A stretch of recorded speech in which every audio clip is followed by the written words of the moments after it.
శ్రీమతి వేదవతి భాగవతారిణి తెలుగువారు గర్వించదగ్గ హరికథ కళాకారిణి శ్రీమతి వేదవతి భాగవతారిణి మహిళా హరికథకులలో వీరికి వీరే సాటి అనిపించుకునేంత కీర్తిని గడించిన వేదవతి గారు ప్రకాశం జిల్లా లింగసముద్రంలో జన్మించారు.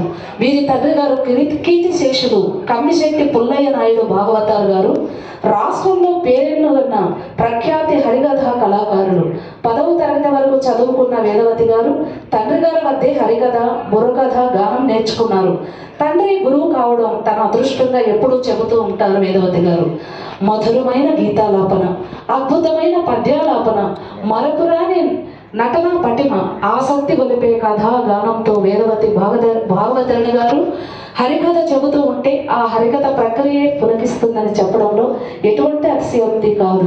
తెలుగు రాష్ట్రాలలోనే కాకుండా ఉత్తరప్రదేశ్, మధ్యప్రదేశ్, కర్ణాటక, కేరళ ఇలా దేశంలోని అన్ని ముఖ్య రాష్ట్రాలు, పట్టణాలలో నేటి